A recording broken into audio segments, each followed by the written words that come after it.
All right, the Seattle Seahawks just keep getting good news. If you're new to the channel, we're Detroit Lions fans, but this channel is fully dedicated to teams that just kind of get overlooked by the national media. They're just not really taken too serious. And Seattle's been one of those teams for us the last couple of years, ever since you got rid of Russell Wilson. It's like, what are they? It's like, no, this is a legit team. We've kind of rallied behind. Probably shouldn't be doing that. Don't tell anyone. But we're just like, man, love what they're doing. So more good news. Draft was incredible. Did the right things this offseason. Instead of saying, hey, we're just going to stick around 9 to 10 wins for the foreseeable future, which would be okay. It's like, no, let's reboot this thing and let's try to go win it all. Like, that's what are we doing? So let's trade some good players, get some draft capital back, and really take advantage of that. So the first good news was that, so two things. Rookie minicamp kicks off, and you're able to get out there on the field. And so here's basically, well, look at just Milroe. What a dude, just looks the part, by the way. But I love it. So here it is. So first good news was that, and this was, let me start over on this side. Sorry. Here was some takeaways from those who saw rookie minicamp. First of all, Jalen Milroe, and here's what your head coach had to say. One thing you don't get to see from watching tape is the spirit in which Jalen Milroe plays the game. He's got great energy, great competitive energy. He's trying to get it right, great command of the huddle, really takes pride in the operation. Again, it's day one. What else are they going to say, right? We understand that. But I think Jalen Milroe, you get quarterback here in the third round where you're able to say, look, you're not expected to start. You're not expected to carry the franchise. But it's like, oh, yeah, on top of the other guys, we get Jalen Milroe, who's going to be a great player, I think. But you've got quarterback seemingly just figured out here for the foreseeable future. That's all you want for now. Let's figure it out as we go. That's good news number one. You can't understate that. It's the most important position by a mile. And now you've got two guys, one that's a proven starter. Let's go. Let's win some games. And the other guy that's sitting there, developing, waiting, perfect. The next few years, you're in great shape. The next thing stood out. Your second-round picks both stood out. Arroyo, this is what you need, right? So what you're hoping is that Gray Zabel, boom, starter. And this isn't my second good news. I got one more good news here. But I'm still in the first good news where you've got your rookies that just stood out that you were hoping would stand out, and they did. Arroyo, 6'5", 250, glides across the field, fluidity, massive catch radius. That's why we drafted you in the second round. Good. Your safety, easy to spot on defense, long frame, towering over his fellow defenders. Like Arroyo, moves fast, beautiful. Don't know how he's going to be used. Okay. That's good news. That's good news number one. The second good news that I have is that Gray Zabel, when you go in the first round, and here's why, because the Lions were talking about Zabel at 28, which would have been cool if he would have made it that far. Of course, he does not. He goes to Seattle. And so we had been doing some research on Zabel, and it's like, okay, he can play any position in the offensive line, check. And he's just a day one starter. So if you go back over to PFF put out an article, and this is your good news here, is rookies poised to start in week one. I think everyone in their first round pick is like, yep, our dude's starting, baby. It's like, well, hold on.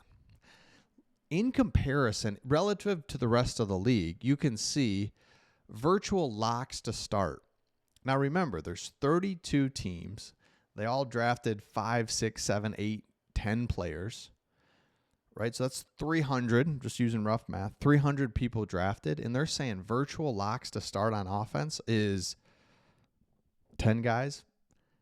It's not that many, but you have one of those guys. You were able to draft a virtual lock starter, plug them in, an ascending player. Remember, the draft is about taking players that are on the ascending. Free agency is taking descending players, overpaying for descending players.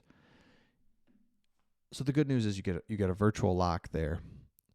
Defensively, you can see here, right? And again, you drafted some offensive players, and then you have to see where your safety fits in. but I just want you to see this kind of could win the competition. You can see some more players offensively here. Let me go to defensively. Now, they don't put your safety in here, and I think he's absolutely going to be in here. Oh, no, this is virtual locks defensively. Sorry, on the cusp. I think your safety is 100% on the cusp and then could win the competition. Yep, he's got to be in here somewhere.